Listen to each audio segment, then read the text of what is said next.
afternoon.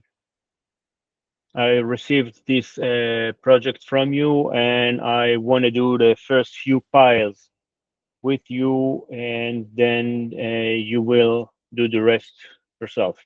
So without due delay, let's start with the very first one. Okay, so that's pile number 1 here. And the first thing that I do before even analyze is I look at the selection of the impacts, and I'm selecting a few ones which are irregular just by clicking on them. I just click on any area here. So I click, it's getting selected, and then I press the delete button. Okay, so now I have a better set of impacts. When I delete an impact, the average changes, and as a result, the length mark jumped to the right location, just at the minimum point of the signal.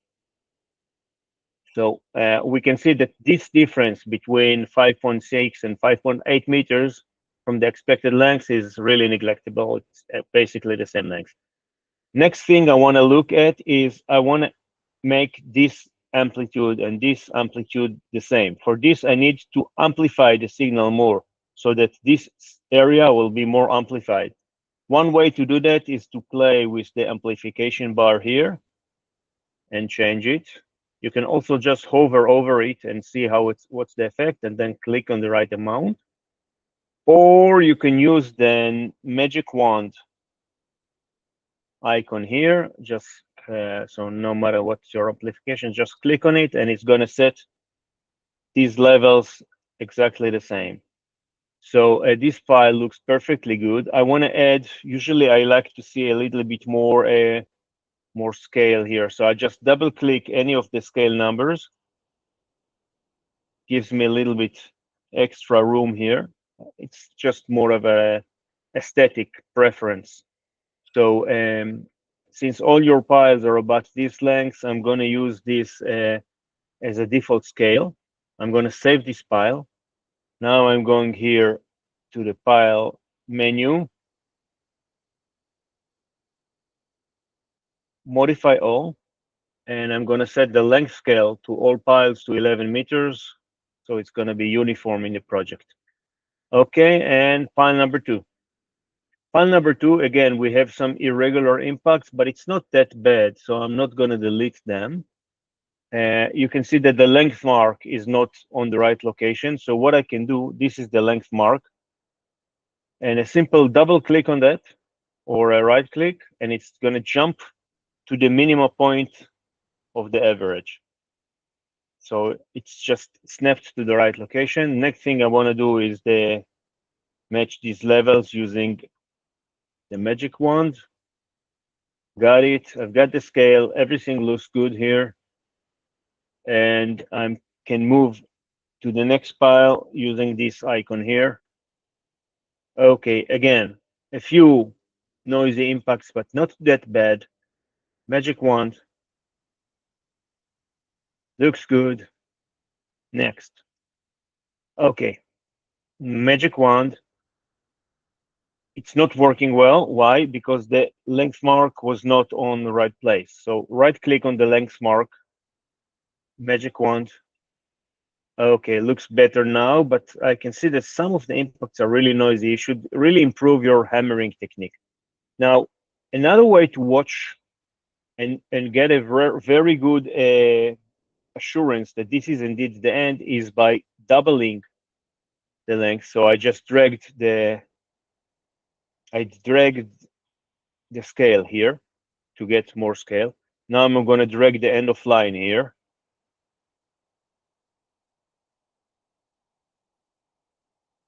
And I can clearly see that I have a first reflection here and a second reflection here.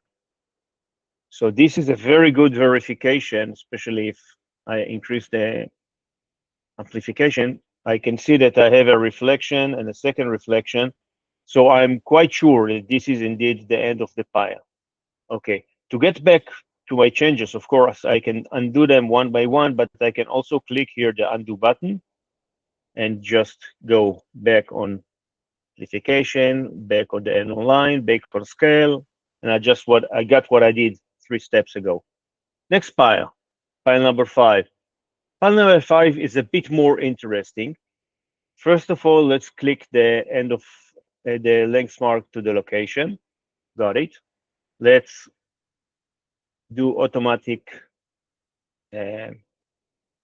amplification, and now I decrease a little bit the end of line mark here, but don't want to see so much. Now, and I can click it again. Okay, so now we have that, and that we know that's the hammer impact. That's the end of that's the toe of the pile. But what's that thing here? So intuitively, when something goes up and then goes down like that, that's a local bulge. And to verify that this is indeed a local bulge, what we can do is we can add some filtering to make it a little bit smoother. And we can now go to the signal matching, which is usually used as a more advanced analysis tool, but let's give it a try now. So signal matching. First thing I'm going to do is set the solid profile friction so that this area here will match the impact. Okay, got it. Okay, what we see here, the blue line is the data that you measured. The orange line is a simulated data based on this pile shape. We can change the pile shape just like that.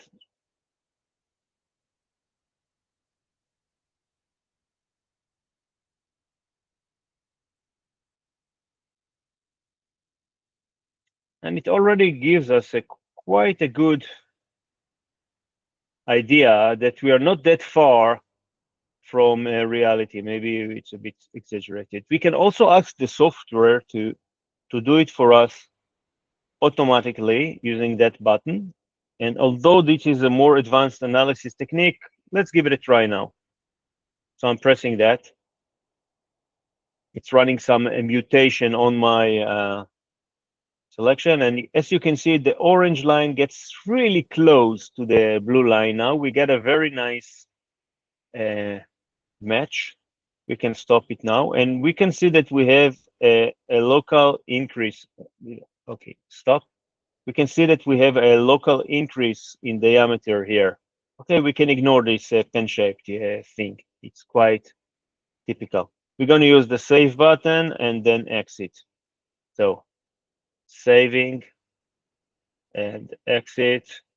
And in my comments, I'm going to write local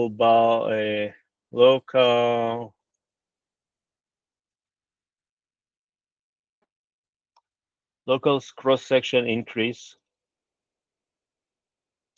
Oops, sorry about that.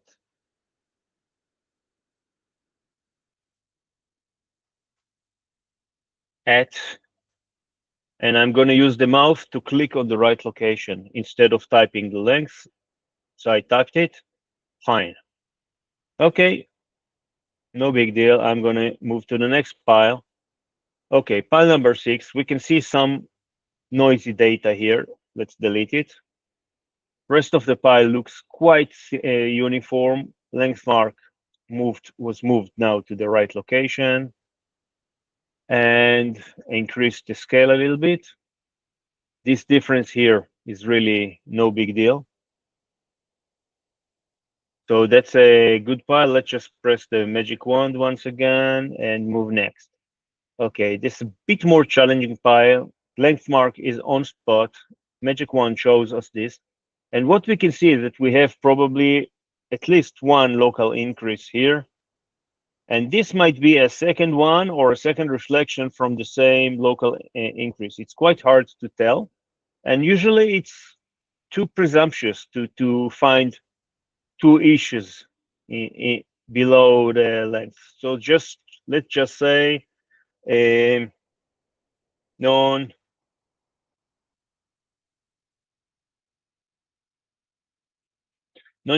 profile. Okay, without specifying anymore. The pile is a bit longer than planned.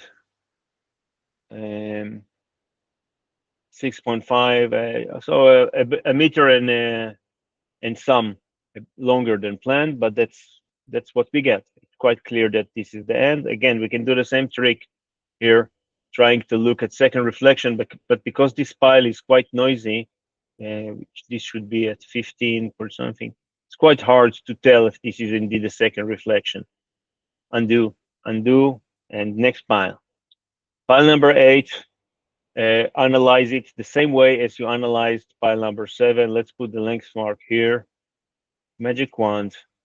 We probably have at least one increase, if not two here. Next, you will need to add the comments here. Pile number 9. I'm using the magic wand, and same story. It looks almost identical to the previous ones. Okay. Pile number 10. Same thing. Magic wand. Okay, I want to understand what's the soil profile in this site. I think it's in some areas it's really rough. I mean, we can still see a very clear toe reflection, but this is an indication of a very non-uniform profile in these piles. So after you analyze the rest of the piles, or before that, investigate what's the soil profile, what's the drilling method, and why are we getting such a non-uniform profile in so many piles. As you can see in 10, 9, and then in some piles it's really nice. But 7, 8, 9, 10 are rough. Then again, we go back to 11, which is much shallower. Looks good. Second reflection here, nothing much to see. Good pile. We can delete this irregular impact if we want. Looking good. Same thing with pile number 12. So I really want to understand what's the issue here with this non-uniformity. I'm looking for more piles that are interesting here.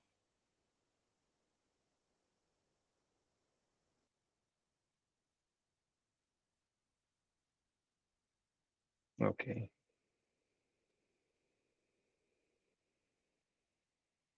Okay, that's definitely not the end of the pile here. This can be that or that, but that does not look like a really good pile. If you will look at this at a higher frequency, we can see that it's quite a noisy pile here. I need to understand what's the story with this pile. Okay, there's always a background story, which I want to understand. Close without saving.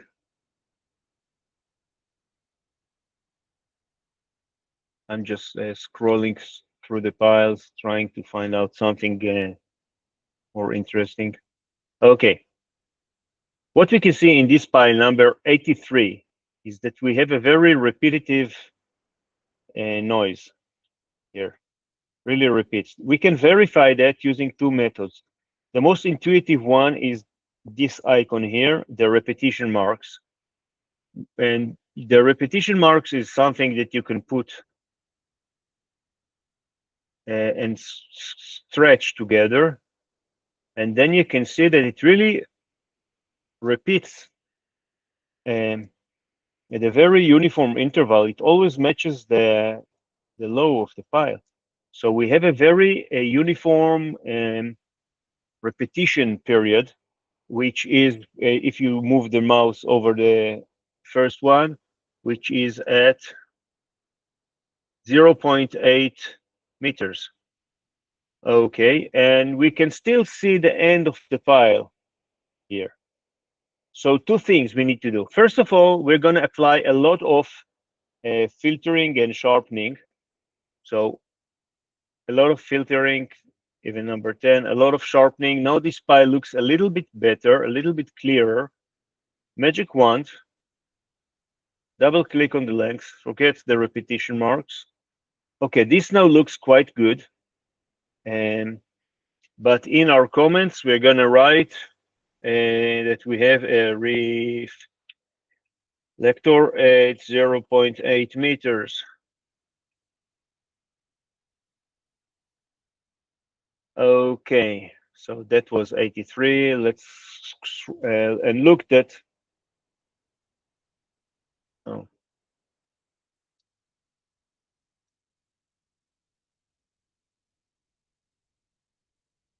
Yeah.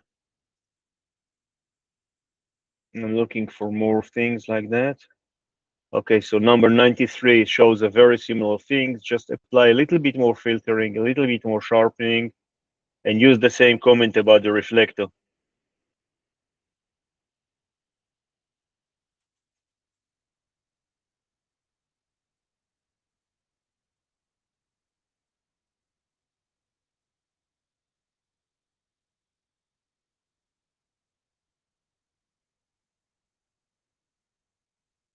So the reflector here is about same thing, 0.8 meters.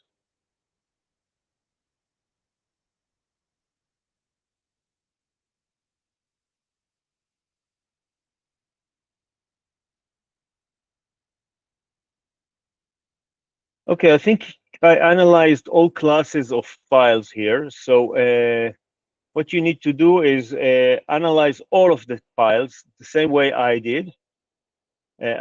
Apply the same parameters and put the length mark on the right location. For example, here you can see that it's wrong. Here, almost everywhere. Here. So put the length mark right, apply some filtering, some sharpening, set the amplification and scale correctly, and then you're quite good to go. Send me everything and I will review it. Thank you.